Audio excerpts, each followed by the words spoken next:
The bill might, even if it is well-intentioned, I don't think the African values, the culture, the history, the tradition would accept this bill to pass.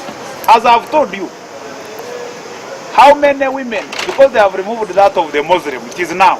And another thing which I didn't tell you is about the naming of the bill. Marriage and divorce what? Bachelor of Engineering, majoring in construction and minoring in destruction. You get it? Marriage and divorce. Because we cannot get people to phrase these things properly. It must be engineering, destruction, and construction. You get it? Where I come from, it was very difficult to hear that even a man has divorced a woman, even when they didn't marry from the church. Do you know that? But because of cultural imperialism, which we cannot actually stop, because we are not in charge of our funders. And this is what has hit also the homosexuality what? Bill.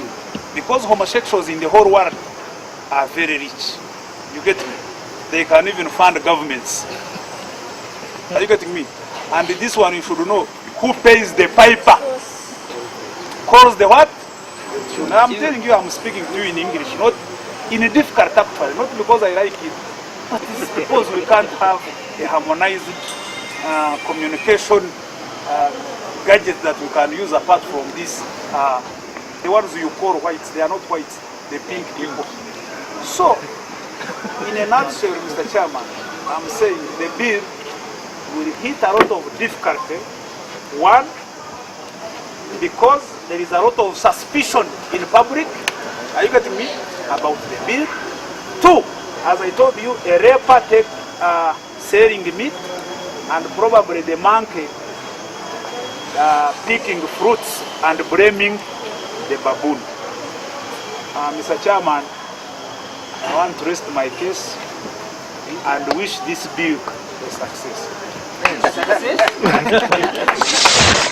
This bill is generating a lot of debate, and sincerely, in my opinion, I think it is very, very good. Because this bill has been around for the last 47 years, and each time it is brought back to Parliament, I'm surprised at how people say, we've never heard about it, we were never consulted.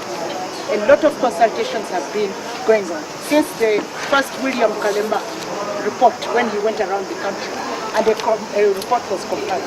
The government, the current government, sent out the Law Reform Commission with a lot of resources, and reports were compiled. The 6th, 7th, 8th, they've all really looked at this bill, and I'm wondering why it's such a hot potato to deal with. And one of the funny things which I really find also very interesting is when government disowns a bill it is tabling in Parliament and calls it the Women's Bill. We are not ministers, we are not in cabinet, and when the president comes out to say, I don't know even how this bill went to Parliament. We thought government bills go through cabinet and they are tabled in Parliament. So one of the things I would like really to allay certain fears, this is not a women's bill. And this bill is not talking only about women. It is a marriage and divorce bill, and marriages, the ones I know in Uganda, bring together a man and a woman to live together as husband and wife. We've been accused, why do you have now divorce in that bill? Originally, we had a domestic relations bill. Through consultations, the same churches, the people who are saying they were not consulted, they said, no, let's change the name. And the bill was rebaptized against our wish as women, because for us we wanted issues in the domestic arena to be legislated upon. And that's why we called it domestic relations.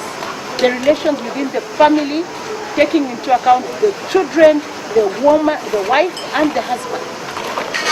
And they renamed it marriage and divorce. Now it is again, they are very uncomfortable with the divorce, and now they are saying, no, let's call it now marriage and family relations. So they have removed domestic, they have put it there. They are proposing family. And still for us, we are saying, whatever name you baptize it, all we are asking is we want to be protected in our homes. So there are so many things. I don't want to go into the legalities of this, legalities of that. I'll just go on to the contentious issues, which Mr. Asimwe here was pointing out some of them. At least I've said the bill is not for women alone. It's not discriminatory against the men. It is taking into account both the men and women. As of now, the women may look disadvantaged, but I can assure you, gentlemen, in future, the men are going to be disadvantaged. Why am I saying this? Many of us now are grooming our girls to become propertied women. And some of us are propertied women already. Actually, we are worried that the men may want to use this bill to grab our property. So we are equally worried. We are more propertied than some of the men, actually. And the trend might change. Remember, we have still affirmative action. I'm empowering my girls to be empowered. By the time they go into a relationship, they will already have their property. How is that property protected? We can't run away from it. Another thing, I was surprised, one of the things the president, in one of his addresses, even recently to the caucus, he said you cannot maintain a pre-capitalist economic base, subsistence. Remember, he was pushing us from this pre-capitalist state to a middle class. And he's saying that, and impose middle class values on a traditional society. For goodness sake, if he was building a strong middle class, we are getting those values. You can't have your cake and eat it. So, gentlemen, we may have to deal with a society that is transforming, and it has to be protected. One of the issues which are controversial in the bill, and many people keep on talking about them, one, it is consent, requesting consent in order to get married. And we are saying consent should not be a precondition, that you must have your parents consenting to your spouse in order for you to get married. But we are not saying that you don't inform them that you're getting married to Mr. A, B. You're getting married to this gentleman, or this gentleman would wish to marry this girl. If they're in love, let them go ahead, give them the blessings and marry them off. What some parents have been doing is, I have a past kind of grievance with that family. We had a problem with them. So if the girl comes and says, I want to get married to that boy, the parents deny that consent, and that marriage is prohibited. If, for example, you belong to different religions, I'm Catholic, you're Protestant, parents say, no, for us, our girl is not going to go with a Protestant man. For goodness sake, you are not the one getting married to this man. And we are saying, why should you? If for us we don't have a problem with marrying another person, why should my family decide?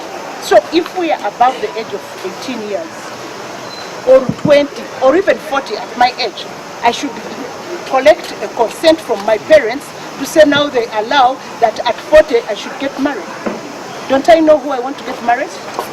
To me that is an issue, and this bill says you don't need the consent, because now if I go to church and I say I want to get married, they will say, can you give us a letter of your parents allowing you at 40 to get married?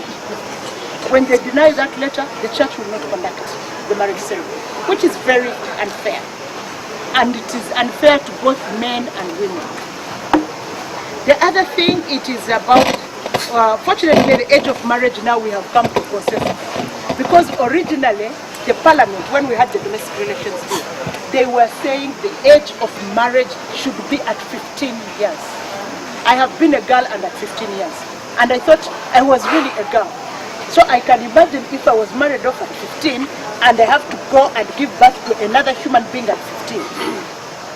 And we fought that and said, let the age remain at 18. We had priests, Father Lawrence Kanyuki, saying he remembers his mother got married at 14.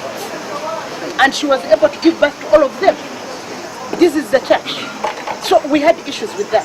Fortunately now Parliament has seen sense, because we said, okay, if those kids are ready to get married, the girls especially, and give birth, then they can as well vote. And they can as well do everything adults do. They said, no, voting is another issue.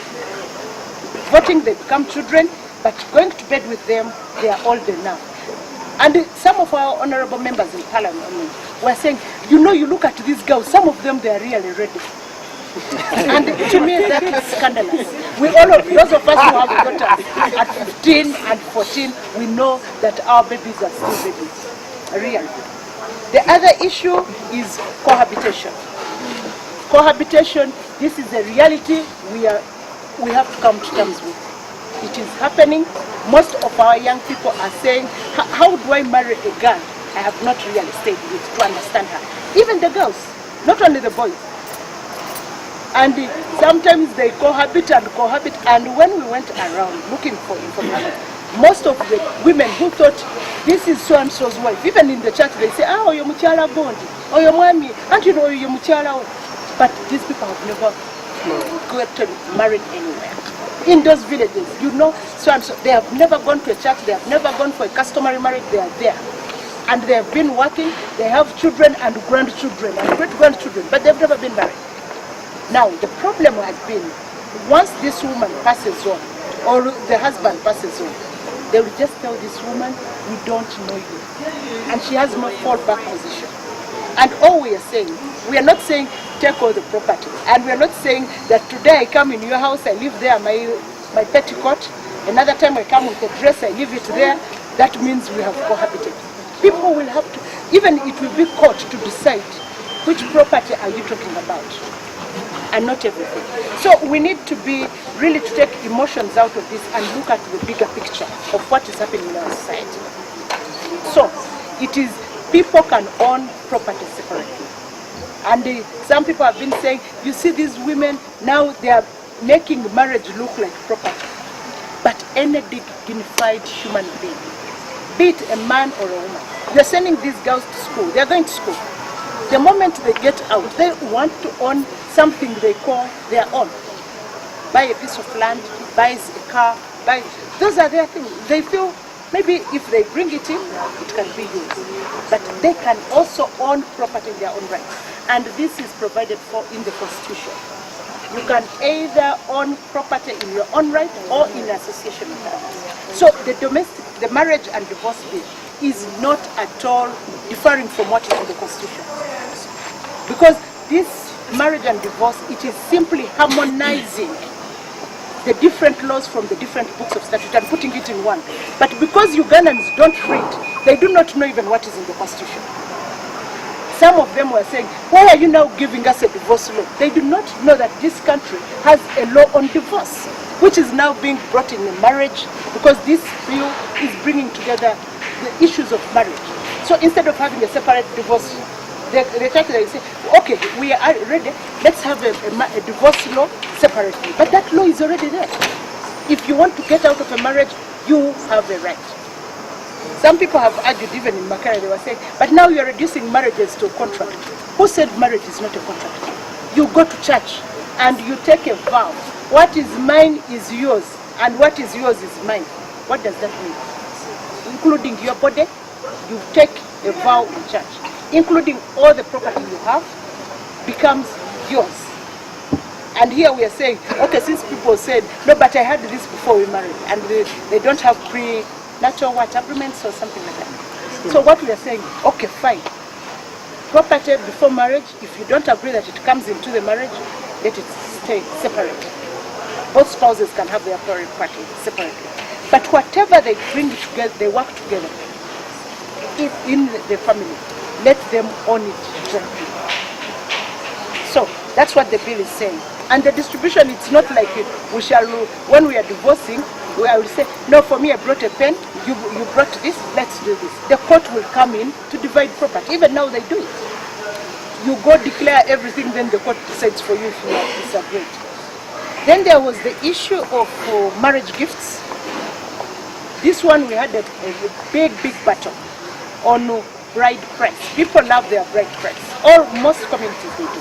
But what we were saying, please, the demand for the refund. You pay bride price for a woman, she goes and spends 70 years in a marriage. She's a great grandmother, but things don't work out. She is living now at that age. Then the clan, especially this was happening up to now in northern Uganda, when a girl goes back, they go for the refund, bring back our things. The people who ate them 70 years ago are all dead and finished. If they were cows, they all died. In Uganda here, people bring nakati and buga and the tomatoes. They ate them and they are finished. What do you want us to get them? So, so all we are saying that let these be marriage gifts now. If you give a gift, don't demand for its fund. It should be illegal. Then there is the issue of separation and divorce. I mentioned it. There is the famous issue of marital rape or forced sex in a marriage. Men are so scared that women, when we say, for me to date, I'm tired, I don't want, then you force me, then I'll go and accuse you in court. That's not what we're talking about. And we don't want people to really mislead others on that. The conditions are very clear. The issue is, for example, it is on health grounds. A woman has just undergone surgery, and she is unable to engage in a sexual act. She has been in workshop. No, it's not a workshop. Let's not reduce it to that. Because when we reduce it to that kind of chimeza talk, because we should be specific on what is the deal. A woman has just had stitches. She's just from childbirth. Women have been raped and they've gone back to hospital to be restitched. Some of them, their uteruses have been ruptured. So let's not, because people have reduced it to something like minor, these women will go and report us that because she said, I don't want, then I forced her. It's not, that's not the proof we are saying. And proof can be, if the medical doctors can see that this woman was here a few days ago, she goes back and they say, now what happened? Because they tell you, please abstain for some days. Then the man says, for me, either you are my wife or those doctors go and take my medication. And the other thing is poor health. Some women are on their sick beds and these men come and rape them. And she's completely, yes. And people have been saying those men are insane. I think legislation is for the insane. If you are saying, why would you go and my lights from my car? We legislate for people who cannot live in this. Yes. A woman is poor health and she is sick, then you should be locked up, regain your sanity, and then come back and live with human beings. Exactly. I think, Mr. Chairman, and most of the controversial things I think are if there are any questions, then I can attempt to answer them, but I'm sure there are none. Thank you so much. I want to start by saying, honestly, I am really happy that what is happening now in Uganda is happening, this bill. Basically because the issues we are discussing these days are not issues we normally talk about, not in Uganda. And the second thing I find interesting, the first one is that we are talking about it. For me, that is very good. I don't care where it goes. What is important is we are talking about it. Secondly, it is very, very interesting because the men in Uganda, especially the middle income men, normally don't want anything to do with politics. They don't care what bills are going on this time. Everybody is attentive. Wherever I go, the professors or whatever are talking about this bill. For me, that is very good. Because as you heard, I'm director speakers forum. I like it when people speak. Because when you talk, you know I don't fight. So, even Kakonge is here, you know my dad doesn't talk outside things. So, then, two, quite a number of people will tell you that you see the problem. Because I've been asking, first of all, how come it is the men who are so vocal? Because whatever radio you switch on, like the other Saturday, every talk show was on this bill. But everybody who was calling in was a man. Until one radio station said, if any man calls, we are not going to answer, we want a woman to talk. And as far as the women are concerned, they are like, we thought it was good for everybody. So now that we have got a majority of men here, I really am looking forward to learning exactly what it is you are so much against in this bill. As I told you, I'm not very familiar with the bill. I'm here to learn more about it. Then I would like to ask, especially eventually, I'm sure Mr. Asuma here may be given a chance to talk again or to sum up. Is there anything good in this bill? But the way some people have painted it, it looks like it is so bad. And in my head, I'm like, even if we do not have the most intelligent people in Parliament, I don't think they are so dumb that they came up with a bill which is no good to everybody. I would like to know, is there anything, even one little point, which is good in this bill? Finally, the issue of culture. Because a lot has been said about this and the other, but everybody hinges back onto culture. That this bill is so counter Uganda culture. Having been a Ugandan, and as you heard, I've been serving outside Uganda for the last 17 years. I was in Zimbabwe, I was in Ethiopia, and I was in China, North Korea, and Mongolia. The one thing that they kept asking me about was the Uganda culture. What is the Uganda culture anyway? The first time I was shocked about this question about Uganda culture is when I was in Parliament and we were discussing the bill to do with incest. Now, those of you who are from Eastern Uganda, I want you to know this. When we went to discuss this bill, it had more or less gone to the Bible and taken out all those parts which say you cannot marry your niece, your whatever, and put it in the bill. So for us from Eastern Uganda, we thought that was the right thing. Now, when we get into Parliament, people from Western Uganda had spent the whole night burning the midnight candle, preparing to oppose this bill. I remember I was sitting next to Late Barije, and he whispers to me that, you see, there is nothing wrong with me, with marrying close relatives. For example, for me, my mother married my uncle. I was so incensed. I did what I should have done. But I turned around and I told him, because you know he used to be big, very big at the top and small at the bottom. I said, that is why you are so malformed. that was very kind and good, and I apologize. But it is because we were not prepared. We thought everybody was going to support it, only to get there, and people had different ideas. So, back to the word culture. What is the Uganda culture? Because some people have said that the reason they are opposed to this bill is because it is against the Uganda culture. Which one? The one of returning gifts, or the one of raping, or the one of... which part of the bill is against the Uganda culture? As I said, I'm here to learn. That is why I'm asking questions, and I thank you for listening to me.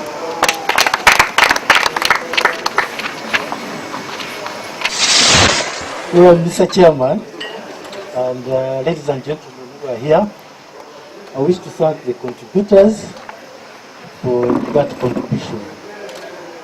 Actually, for me, the issue was not so much what is in the bill. The issue, what is the spirit behind the bill.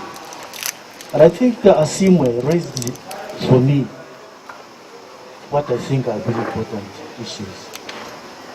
First of all, this bill is meant for whom?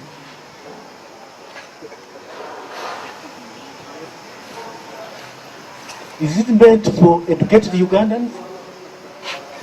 Or is it meant for Ugandans as they are? And I think Asim raised a very fundamental issue. He was brought in a family where there was no wedding, as we see them these days. And as he told us, he had 9 siblings. There were 9 of them. And in that family, as he was telling us, many of them never went to church. I wouldn't say they were cohabiting. I would say they were married. Because that was the system then. And I can assure you that the majority of Ugandans, this is what is prevailing.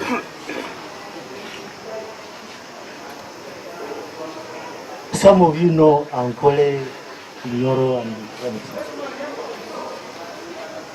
We have giveaway functions.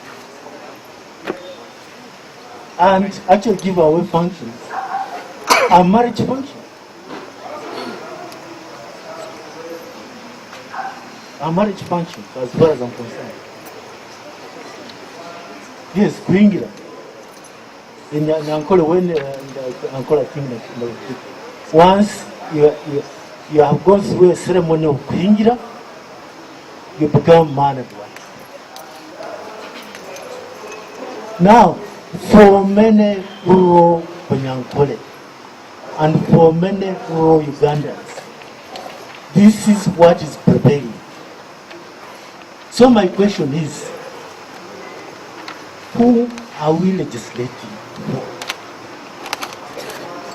Is it for educated, a small educated group? Because, for example, the English we talk, it's only about 15% of Ugandans who actually understand proper English. The rest use English, but in a very awkward way. So my question is, whom are we legislating? For Ugandans as they are, for a select group of Ugandans. And I think hopefully I'll get some answers. Then also, the Ugandans we are living now, in my view, is problematic. Because for me, as I was growing up, I grew up in a stable family. That is very important. And as such, I learned a lot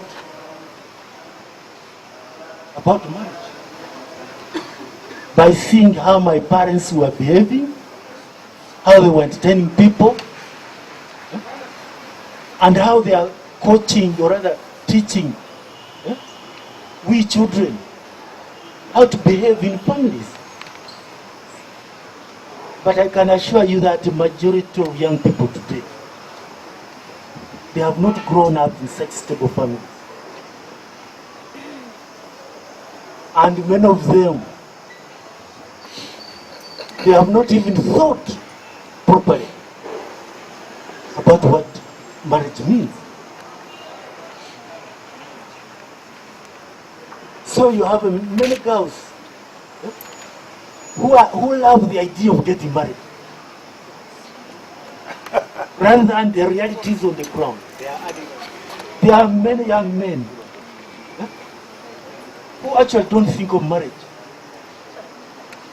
They are just pushed in and they say, okay, let us try. And they say, let us try. But for me, luckily enough, as I say, I grew up in a family. And I can assure you, my mother taught me a lot about marriage. To the extent, she told me when I was growing up, she says, why should you marry? And then your wife goes, and you starve in your house because the wife has gone away. So she taught me what to do, how to take care of myself. And she was telling me all along, why should you allow people to do things for you which you can do for yourself? As a result, I used to see my father. He would wash his clothes in spite of being married. He would carry to bed, and if our mother was not around, she will not starve. He would try to get us meals. But these days, where do you find families who are training their young people like that? We actually have no problem with love ourselves. But I have problem with who are the beneficiaries, who are intended beneficiaries. And those intended beneficiaries, how are they being prepared? Even Even the churches, they don't have much. You go there, they give you lessons for about 3 weeks. You get lessons from Sarah. You get lessons for really a short period. And how can somebody pick up something where somebody is intended to be committed for life? And these vows, how many of the people who get married really have thought about those vows? Many of them actually, they get to know the vows when they are getting married in the church. They have not spent any time on really what marriage means. So, me as I say, I don't have the problem with the law per se. But I have a problem of what is it intended to achieve. Because under many African countries, property is not an issue now. But now it seems to become very important. Very big. And then of course, and I want to bring this, we are still under male-dominated culture, which is a misfortune. I can assure you it's a misfortune. Because the women contribute a lot in homes and in marriage. And actually, for the sake of marriage, I can assure you, more than 70% of women, don't enjoy the sexual act. They just endure those things. I'm a son. The woman is born with a certain number of eggs, about 5,000. And the eggs mature. And if you are properly lucky, you have two ovaries. The eggs mature alternatively in one ovary, 1 month, and then another month. Now those ovaries, for a man, for a woman, that means there is sexual regulation, or rather fertility regulation, which is not so in a man. Because a man, you manufacture your sperms almost for a big part of your life. And some of you may not know. For a young man, many of you young men, each ejaculation has about 3 million sperms. And you only need one for fertilizing the egg. So you really waste a lot of biological material. And you see, in excess of 3 million just to fertilize one egg. We need a bureau now. But you see, nature has designed that wastage is accommodated. Because for a man, he's always manufacturing sperm. But for a woman, the eggs are born with you and then they mature. But more fundamental, an egg is a cell. And this cell, that a woman's egg, is a cell. And this cell has a nucleus and, more importantly, mitochondria. Now this mitochondria are the energy producing organelles in the cell. Now for you men, when you fertilize the woman's egg, you put in only the genetic information. Everything else is excluded. It's just the genetic information. which is injected into egg. And you should pay tribute to women because they donate the mitochondria to the new generation. They are specifically female origin. This is what I want to emphasize. And without those mitochondria, no cell can survive.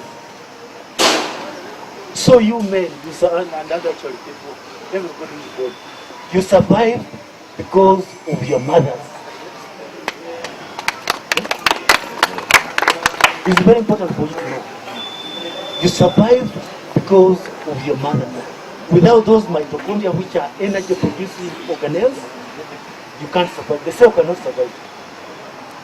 So you men who think you are powerful, what not, thank your mothers. Because all the power you use, all the energy you use, be it singing, thinking, physical, all that is manufactured by those organelles. So you should thank the women for making you who you are, what you are. So really the issue which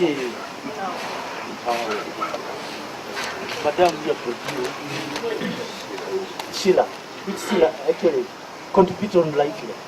Yeah? Men, you should learn to respect women. First of all, they contribute a lot, and they make you what you are. So, I think the problem we're having with these laws, what not even as Victoria has pointed out, the men have been raised to hell because of ignorance.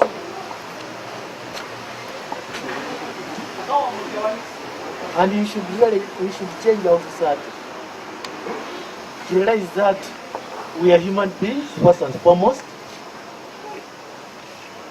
not just we're men. We're human beings. And women are human beings also. I beg to disagree. Okay, thank you very much.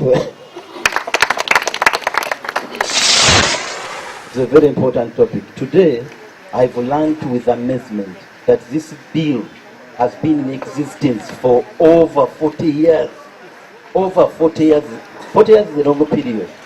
And now today, what assurance do we have that it will be passed? That it will not be treated as an intellectual gymnastic where people debate and talk and, bring up that, many different ideas. Two, definition. I think it is very important, ladies and gentlemen, to have a clear definition of marriage, a Ugandan definition of marriage. Yes. Otherwise, the definition of marriage we have is getting diluted and is likely to be hijacked by people of a different sexual orientation. And that will put this particular bill in balance. We need to be very careful. Marriage is very important. And the definition of marriage must be reflective of our values as Ugandans. That is very critical. I have not politically looked into, the bill, the definition they are bringing. Two, I want to seriously agree with Comrade Asimu. He mentioned something very critical. He said, look at the name of the bill. Is it relevant? Does it communicate something very important? Marriage and divorce bill. We are legislating about marriage and divorce. Yet we have clear laws on divorce. We have clear laws on inheritance. Why don't we, if this bill is about to enhance the institution of marriage, why don't we just talk of marriage? Because of course, when you come up with a bill on marriage, you will eventually talk about separation at one point. Now, I want to specifically, Mr. Chairman, before I conclude, to talk about these critical, controversial clauses in the bill. Marital rape. I have also been married, Mr. Chairman, for the last 15 years. And before I married, I had uncles teaching me about marriages, giving me counseling and what have you. And I have also tried to do some research. I have never come across something like marital rape. I don't fully understand it. What is marital rape? And I was very much, inconvenienced by the talk of Honorable Matembe. She seriously accused the men of diving on women like a bull, charged the bull. They don't do that. And I don't think that is true. That's why many men actually are not happy with this bill because of these women activists who accuse us. And one may think that all men are rapists. Marital rape. You know, as one of the presenters stated, that is a contract. It is a contract. You agree on certain things. And how to go about life, how to go about sex. Then how come, in our tradition here where I come from in Uganda, you don't touch a woman when she's in MP, menstruating. You don't touch a woman when she has given birth. So what are you talking of marital rape? And of course, naturally, when you are going to engage in that act, you need some kind of, moral force. It is like, and they enjoy it. That's how it is.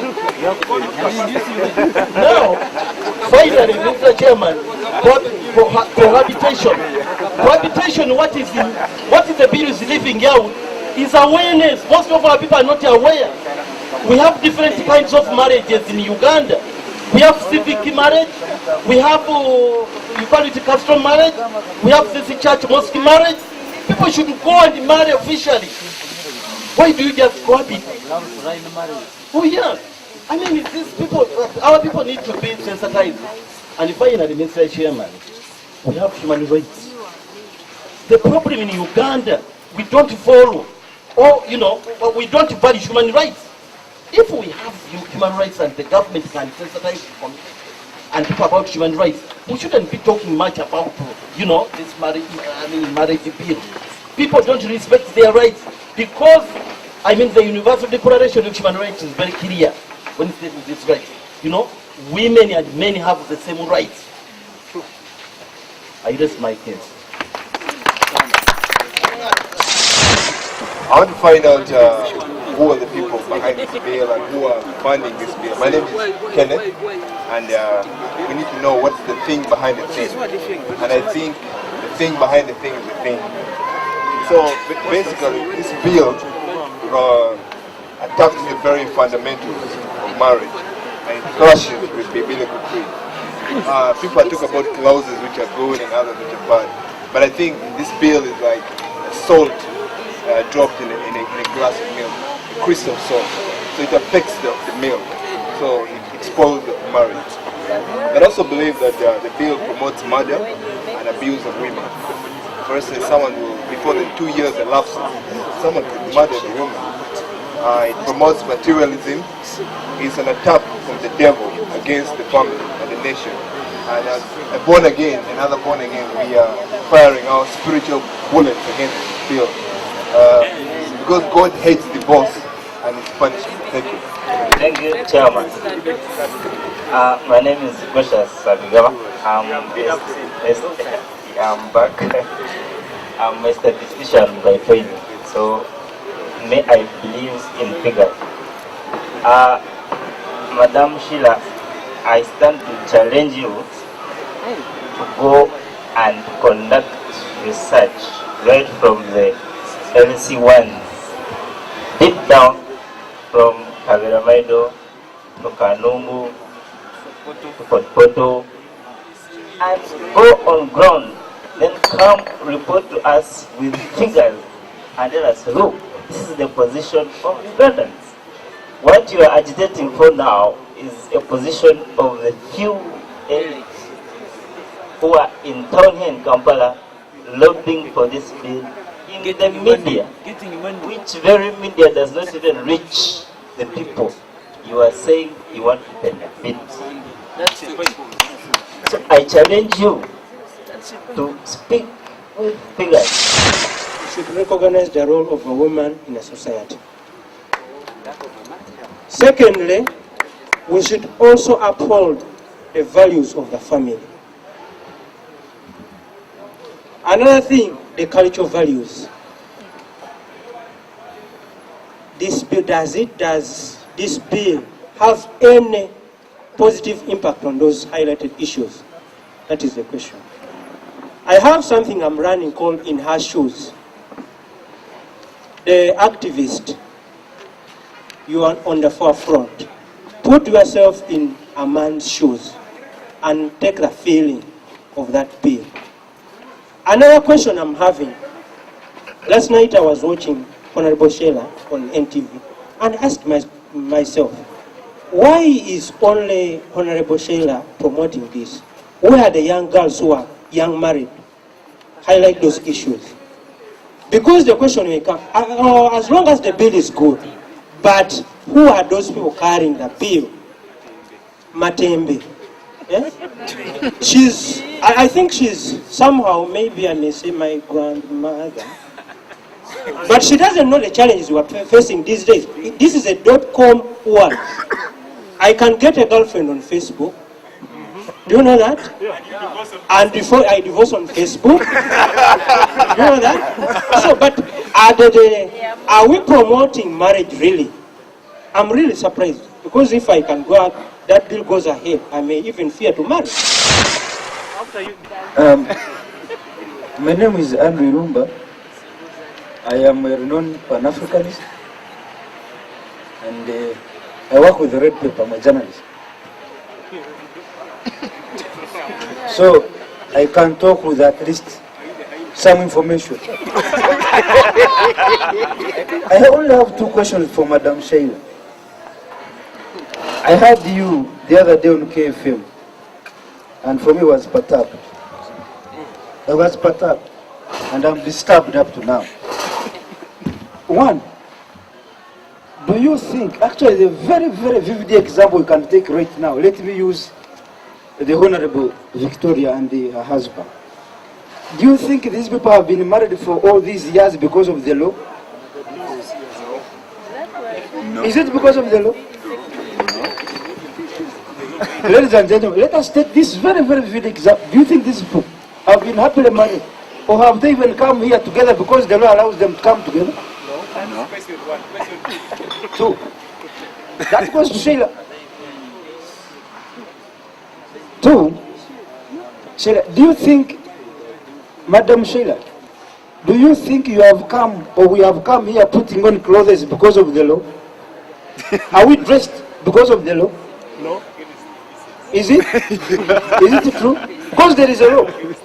There is a law that if you meet someone naked and you're not insane, you can be arrested. So is that the reason why we are dressed now? That is a question for you. 3, statistics show that the old era of this gentleman and the lady, their marriages have lived longer than this new era. That was when Sani. Do you get it? Do you think that has happened because of the law? It is not also. Now, Madam Sheila, are you of the view that the more laws in the country, the more order? That is the 4th question. You answer those. Lastly, I want to think that for me, if we had a company, and Mr. Chairman, you came to me looking for a job, and you look for a job, I say, yes, I have the job. Then your next question is how much, I tell you how much. Then the next question you ask me, now, suppose I'm fired from the job. Am I entitled to my employment benefits? I fire you immediately. I don't even give you the job. Because I know you have come in bad spirit. What do you mean by saying marriage and divorce bill? Are you making it clear that it is possible to get married at the same time get divorced? Yeah. I think that should be the last option. It should not even be in the bills that you are carrying. Let that happen at the least option. My name is Nawasam Hani. I've always urged here that the problem we have in Africa is the wording. And now that we have new words coming in, probably for reasons, then we need to interpret them more and understand them. Now, Mr. Chairman, as a student of marketing, I have a problem with the naming of this bill. If these members of parliament were really good marketeers, they would be very sure they would have difficulty selling this product.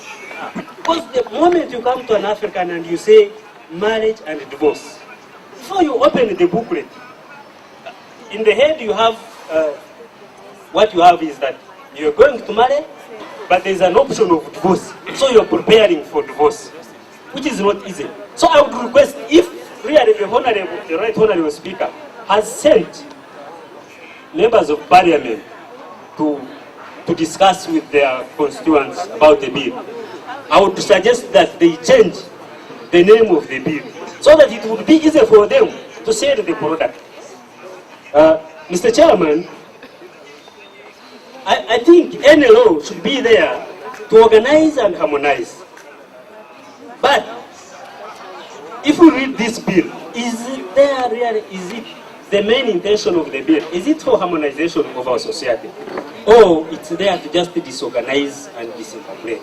Lastly, Mr. Chairman, we need to know the background of our society. Because even when Jesus Christ was teaching about divorce, I think in Mark chapter 10, he referred the society he was addressing to the previous laws of Moses in Exodus. So I think as we are setting not only this law, but any other law, let our members of parliament be sober enough, represent fully the people they actually represent. Let them not be in the August House and think they represent the people of Texas. Because we need to know that we need to make laws that reflect the people we represent. I thank you, Mr. Chairman. I would like to inform the previous speaker that in 1904, they raised up a law or a bill which was Marriage Act and the Divorce Act. Where? In Uganda, 1904. Now, wait. No. I'm having the evidence. We are talking out of evidence. Where? It's here. So, this is the Uganda's law, which was drafted in 1904. Where? Come here. This is the letter of the day. It's here. Marriage, you hear, my comrades, marriage, the marriage and the divorce bill is just a revised version of existing laws. Okay? This is Monta del Monta, 12th Thursday, March 21st. Now it's here. The Marriage Act and the Divorce Act both came into force in 1904. When before activists like Loda Kalema were born. Okay. It's here, evidence. Thank you so much. My name is Willie Ngamba, and I'm happy also to be here. I want to take Can we have one discussion? I want to take a scientific view of reality and society. It's very unfortunate that some of our writers here in Africa, Chemachebe, who wrote about things fall apart and how they are no longer these, is dead. But then, what I see now is glass ceiling. When something is sealed in a glass, you can see it, but you can't get it. The elite that we have seen these laws operating in Western countries, and they have admired these laws. But they forget that there is a glass between America and Africa. Bring that law here, it will not work. Even if you call what? Because of one reason, reality. When you have an economic base of peasant nature, and then you want to build a superstructure that is really different from the base, you are doing nothing. I'm not afraid of the law. It's a good law anyway.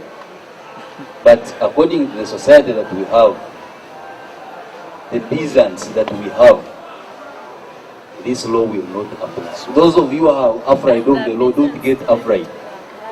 So this law will apply on very few people, very few individuals, and you know who makes the law. If Kajabago was here, would tell us who makes the law and why the law is made. That's why the professor was wondering about the beneficiaries. They are very limited. There are very few people who are maybe worried about their daughters and what maybe their daughters have accumulated wealth. They forget about the peasants. I've been an advocate of women for a long time because I worked with the radio for a long time. There are laws which have helped women at the household level, especially selling land, selling what. You know, when you are in Africa, you talk about land and you know who sells the land. And there is a gentleman here who said that the breadwinner, is the decision maker. This has been happening throughout ages. Through ages. And decision making has shifted from woman to woman, then woman, man, depending on who makes bread.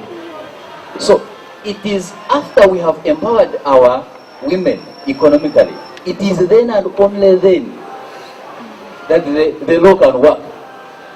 I will summarize my point. When you go down in the village, a man beats the woman, and out of anger, the woman goes to the police.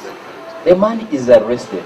The next day, you see the woman carrying food for the man and pleading with the police to release the man, and the woman goes home and sells the one pig they have to bribe the police so that the man is released. That's the economic base that we have. With that base, these structures we are dreaming of cannot work, period. I want to apologize. Someone who has talked about the religious institution. Where were these churches when people were starting to cohabit? I thought it was the responsibility of the church to uphold moral Christian values in its followers. But now they have left all that to, I don't know to which or to who. To the dogs maybe. Because maybe even to schools, and the teachers are equally single, others divorced. Now who will teach us? The church does not even follow up those marrieds they marry. They wed rather. The couple weds, they are lectured for either 2 days or 3 or even a week. Then they wed them, they make the vows and leave them to the world. Whatever waves hits them, it's them to suffer it. So who was supposed to guide those couples? It is the church and the clergy. And now the very clergy, the things are also not good. Because in them, there is who? Musala. He is saying priests are not living that celibate life. And it's true, it's on record. That some of them, we have a priest in Toro who had 75. He documented them, kids in Mwenge here. And he's now deceased and the kids are there. So my God, I don't know. And for the issue of rape, women are actually being raped. You go to this Sedovip here, somewhere here, near here. Go to Mifumi in Tororo, they will tell you the same. They've risen all those issues, so we actually need them. We need that bill. It is a human bill. Very kind, very passionate on human life. Thank you. Point of correction. Honorable Matemba alleges that they behave like beasts. They want to jump. Women also. So it is natural. And the scientist is here will tell you, it doesn't mean that we are forcing them. Otherwise, the population will be very small. But as we talk now, the population is exploding. It is not forced pregnancy. It is wanted. And they enjoy it, I think. There are so many issues.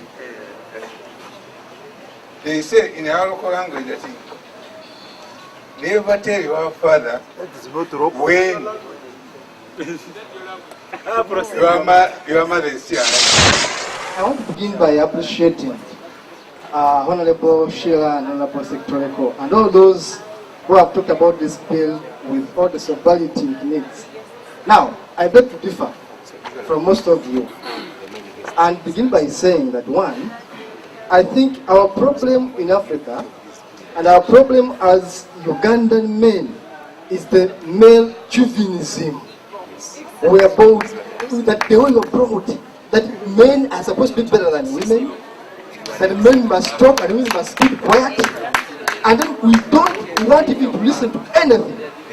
Now, let me tell you, those of you who are arguing for the sake of arguing, I want to beg you kindly, simply go and look at the bill.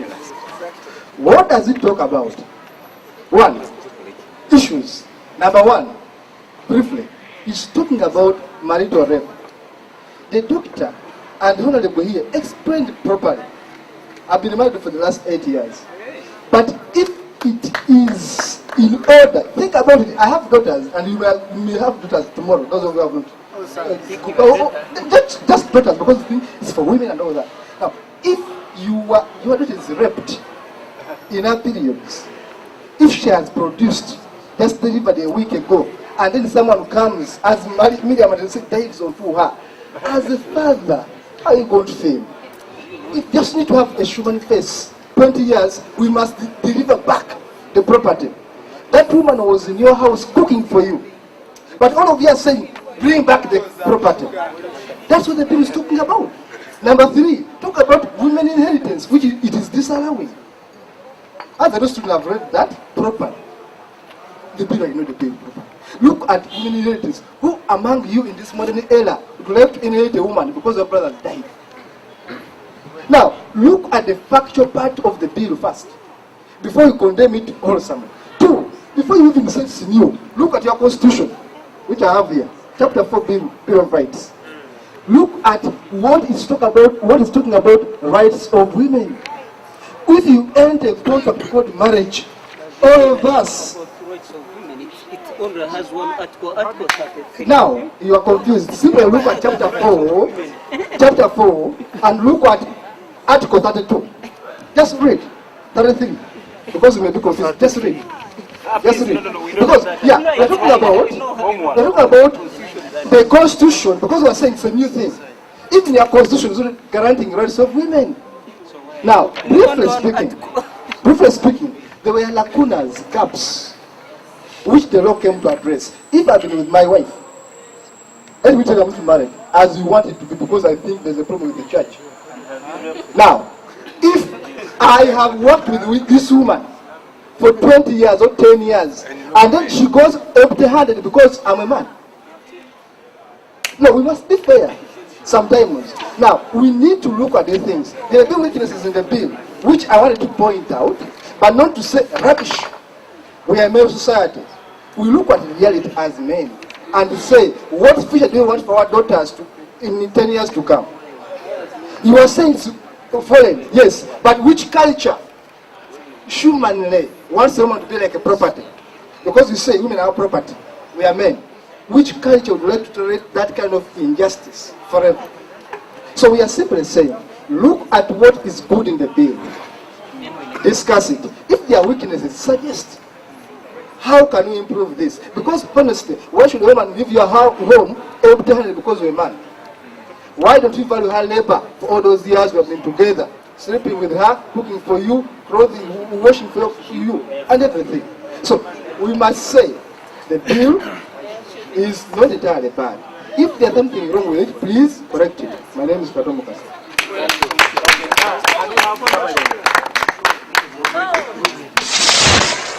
My name is Akabare Gishore from Bogonjuro Tarara.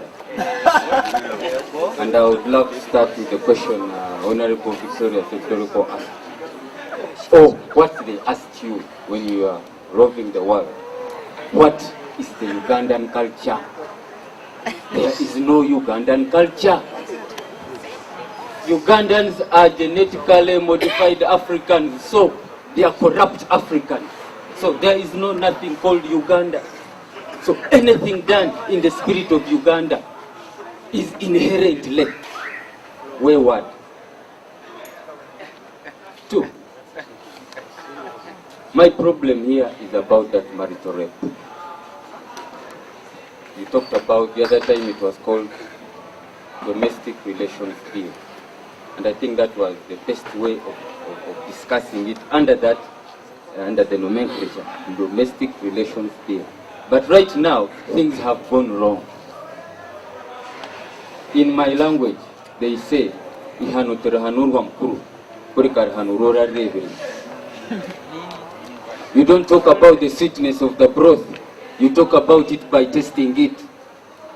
I've been married for the last 18 years and I'm still happily married with my wife. We have 5 kids.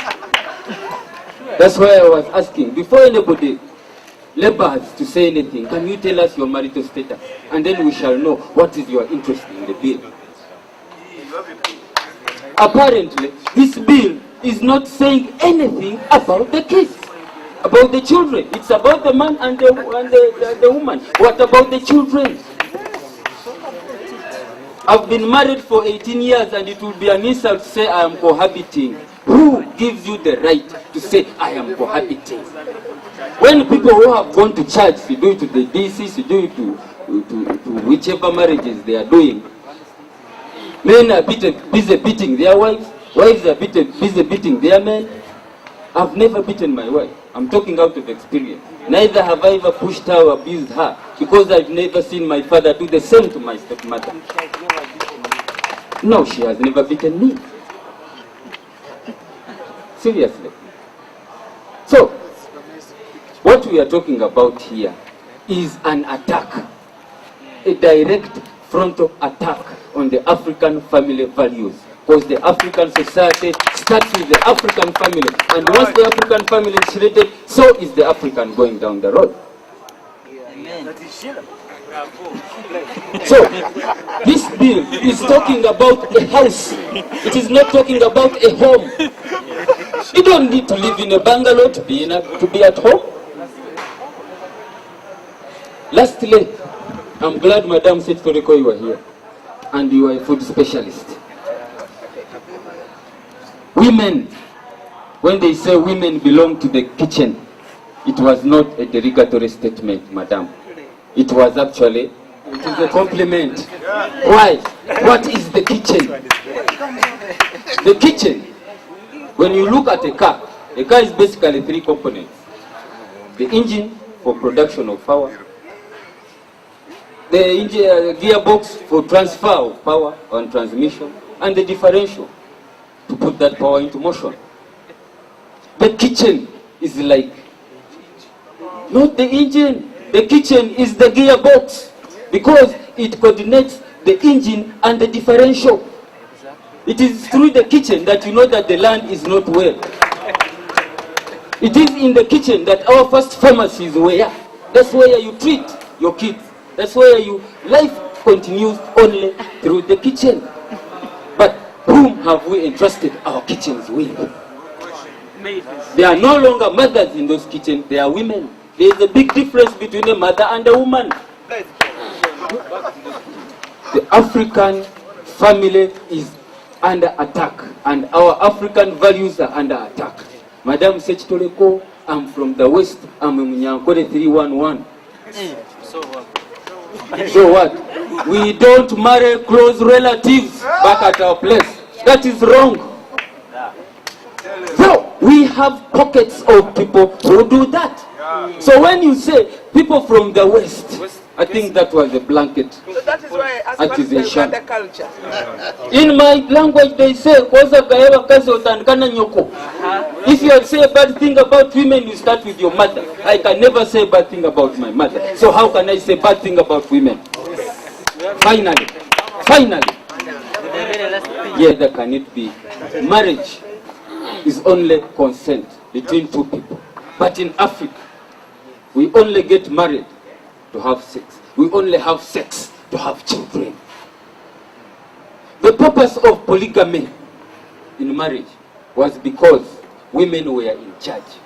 Where I come from, all my uncles and grandfathers, all of them had Muchara Mukuru and Mugore. When it was bad at your home, maybe you were from Muchara Mukuru, you would take refuge at Mugore's place as a kid, and so was your father. Sex starts in the morning, not at night. When he comes to the second wife's place, and they give him katunda, they make him welcome. He knows it's okay, I will spend the night here. But when you find that woman is not in mood, she will just chase him away, shoot him, and the man will go. So how did we become monogamous? We are simply failing to manage our marriages. And in the African setting, we had our sengas dealing with the girls. Women divorce rates are high because women are not themselves sensitized by their mothers and culture. I want to inform Mr. Kavaledi that since when did cohabiting start? It started as when the law in Uganda did not recognize that lady who has been cooking, staying in that purported marital bed, and yet in courts of law, she is not recognized. She is said to be a friend.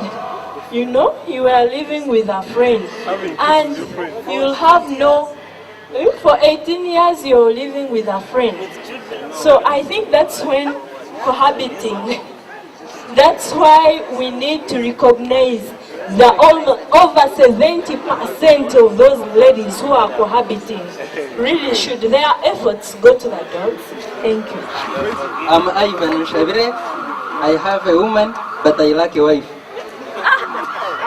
The first thing, Mr. Chairman, wishing someone success and then you see it with failure, I don't think that those two things can go together.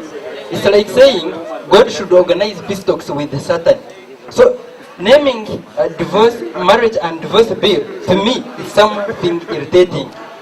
So, Western infiltration of African culture sows seeds of discord and confusion in families. Not only that, but also enhancing the rate at which marriages do break. So, when I see the agents of this Western culture to be planted in Uganda here, and or generally in Africa, then it's something that perhaps there could be some tricks behind that they are trying to, because this bill does not benefit everyone. Then last thing, I have a set of questions. So, Honorable Sheila, considering the people's existential needs here in Uganda, do you think it's the marriage and divorce bill that should be on the forefront? 2. Is cohabitation culturally accepted in your own area? 3. Is cohabitation biblically accepted? That's if you are a true Christian, you can answer that. The very last question. This bill has taken over 47 years. Do you think now it's the right time that it should be passed? And why do you think it has not been passed? Madam Shira and others, I want to tell you that Chinachebe, who died today, used to say, when a mother cow is chewing grass, its young ones are watching the mouth. Are you getting me? Honorable Sechitoreko, who is a former Minister of Agriculture, Honorable Shira, I want to tell you that as we talk now, the Baganda talk about also Sibambi, Edibyachi, Utere. When you look at the characters, let me call them characters in terms of the people who are progressing, talking about the bill, is not your caliber, is not Shira's caliber. So in other words, there is a missing link. Because for you, you have come here with your husband. Now, how many of those debating it can they, Shiraz we know, actually the late Mshango was my friend. And what I'm saying is that how many of your senior, these colleagues in the house can even risk being on a function with their partners? Risk if he's not arrested or something else. So you see, and these are issues in the public. You must also make sure that when you meet them, you do. Somebody talked about male chauvinism, my friend Kato. There is also female chauvinism. Let me tell you the current situation, the current trend. We are talking about disconnection of the families. Actually, we are talking about even marriage. My point. Guys just agree as they move out, like we are seated here. They agree that they have the wedding tomorrow evening. This afternoon there was a wedding in Africana of an MP. And I don't know whether you have been invited or not. But you will see it on Monday. Now, another thing is about ego. Yes, men sometimes, like the Bible says, man, master appointed naturally. So some men, they were going to say, the other thing I will not want to say it. But when he has nothing. Now, Madam Shiramima, as a teacher, I think if we educated our girl child, we'll be able to graduate, get a job, and if I am marrying a professional like Dr. Sechitore, I don't think Mr. Sechitore can undermine you like that. But what happens in these villages, because somebody has just picked, is the breadwinner, he buys everything, anytime he comes drunk, he says, leave my house. But the moment a professional, I have been seeing it in Makerere, Dr. Oroka replaces Tamare in the faculty of law. Finish the head. Are you getting there? I mean, there have been. No, just say it. No way. Even this bill would arise. Are you getting me? Lastly, Mr. Chairman, because I have no time, I wanted to say that the Waganda say, Korech tufu, mubudo obutufu, ofunechi tufu. So I don't know whether we are doing the chitufu, mubudo obutufu, ofunechi tufu. Because the youth whom I know in this town even cannot tell you, Madam Shira, the youth in this town cannot even tell you where they come from. But they will tell you, let us go for a wedding. You get me? And that's what, yes. Not Kasozi. So I wanted to say that this bill, Madam, the continuous suspicion, the continuous what, is because this society, as you said, is another society, and the bill is being made for another society. But as I said earlier, I wish you success. I wish it to also people like Sewa Agara and others. These days, I spend my time mentoring younger Ugandans. I go to schools and I talk to these youngsters. But one thing which has frightened me is the great interest. Each sex is interested in getting married. You know, we are talking to P6 and P7. We ask them, you know, where would you like to be 10 years from now? Married.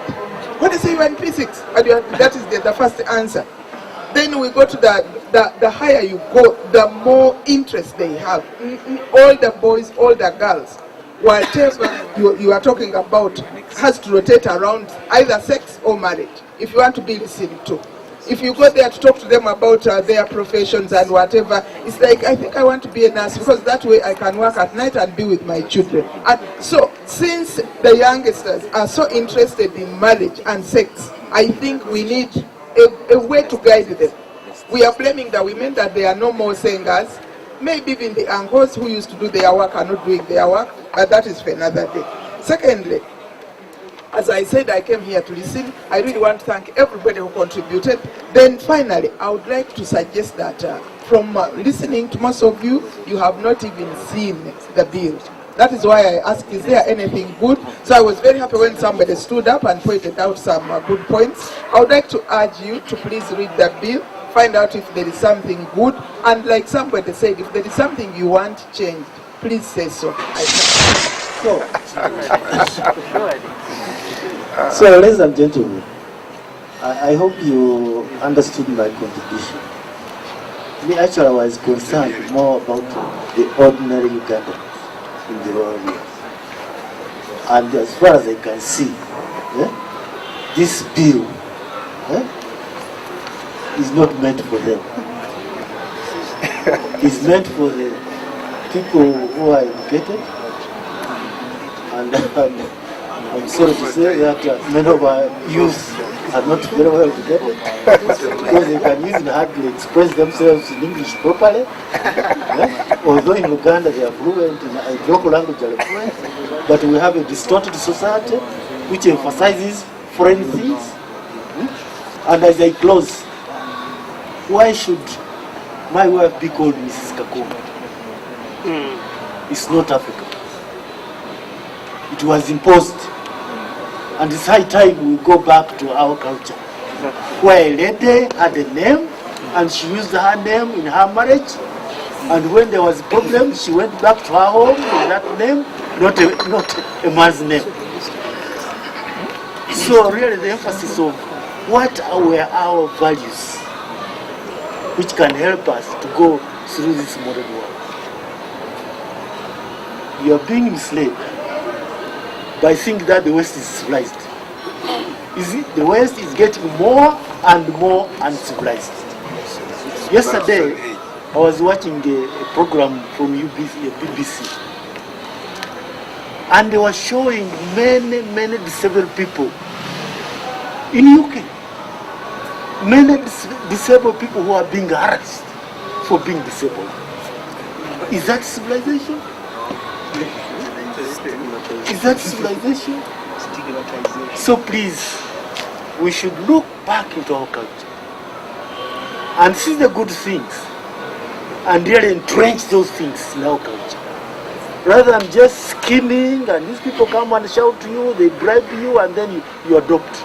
Please, it's high time to become Africans with our values, which we have chosen ourselves.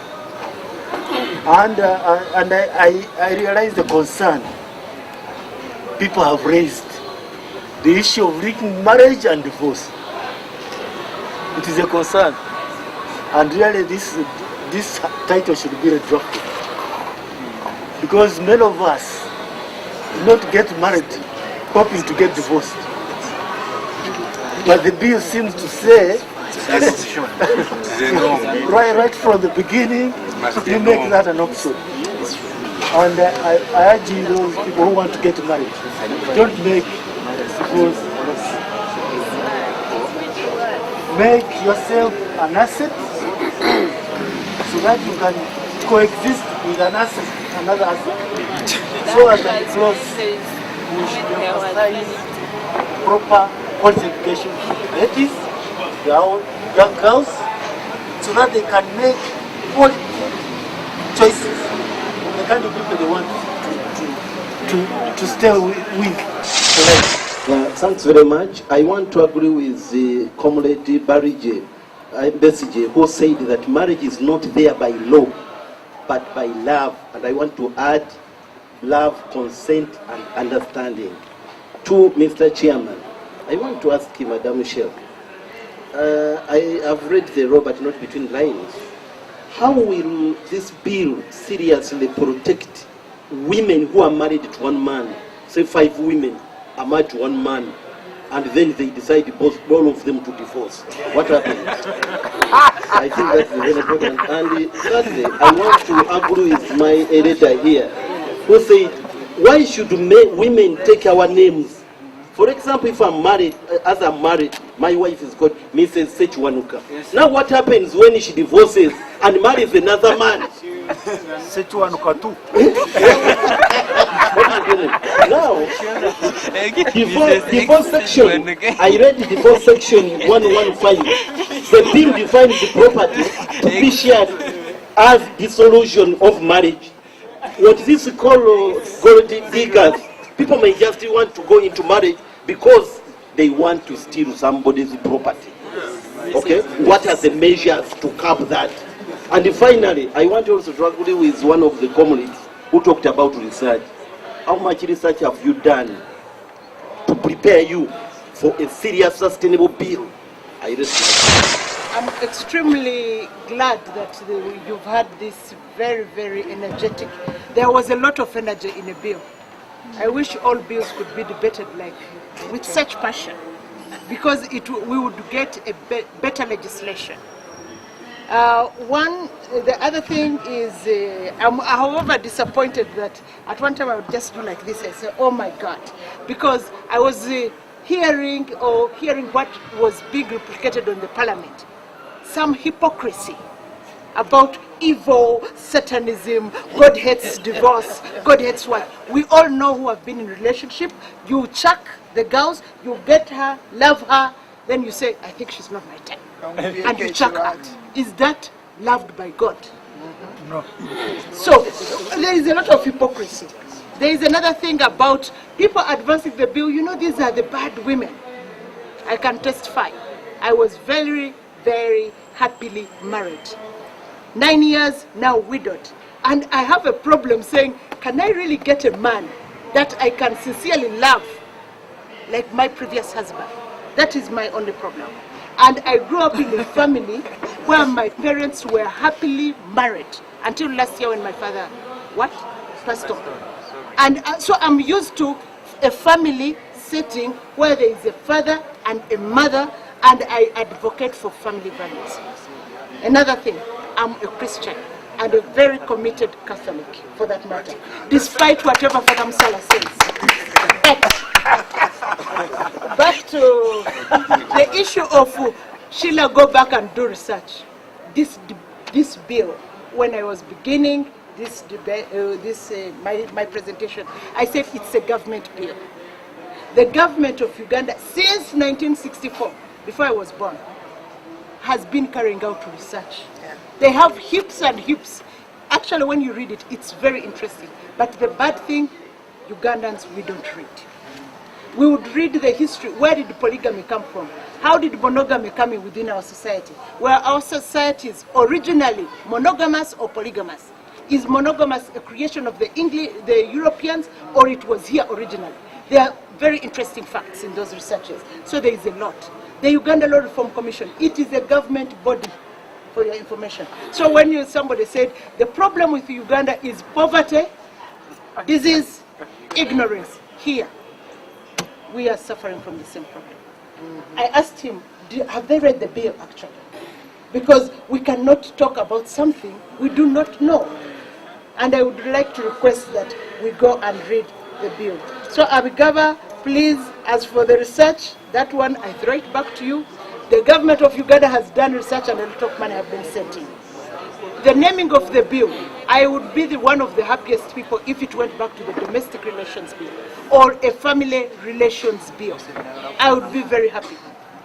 Because I went into marriage, had my husband not died, I would never have divorced him. If he would have wanted, he would have walked away, but I would never have walked away. Reason? When my parents were handing me over, they said, Sheila, now your new family is the other one. So had I become a problem the other side, I had nowhere to go. So I went into a marriage knowing that I was there to stay. Come good. And when I took the vows in church, I was very specific. Because I underlined actually those vows. Because I'm literate. They said in goodness and badness. And I knew the badness one time can come in. Am I ready to run out because things have become bad? I said no. Okay, I will take the vow. Are we together? In Busoga they would say, and somebody will not go with that. But if people go and take these vows, not knowing that they are committing themselves to a lifetime DNA, they go test, you look after that child. So you can't run away. Property has been commercialized. Yes, property, true, it is commercial. And women have become very insecure. And then I get this feeling that you think those women in the villages are so, our women there in the rural areas, they don't understand. To me, that is an abuse on the intelligence of those women. Those women actually understand. And they go through a lot. Recently, I had some funny cousin, I had gone for a burial. He chased away 2 women. He has 2 women, cohabitation, of course. And each one, the women were telling me, I said, how many children do you have? One said, I have 7. And you? 5. This man comes, he has got others. In total, he has 39 children. And he's around 46 years old. So he told these women, did you find me with children? Each one of you take your children, and if you leave them here, I will rape all these girls you have produced. And I was like, and you couldn't beat this man? So to me, these problems are there, but we are hiding ourselves and saying, you know, people, let's not talk about these things. Because the church says we are supposed to be good, but we know society we are living in is not the good one. And women, we marry out of love. But I was told one time we were having a discussion with men, they said, for men, we don't love, we actually lust. And I was very disappointed. So, men, think about that. Is it true or not? There, I rest my case.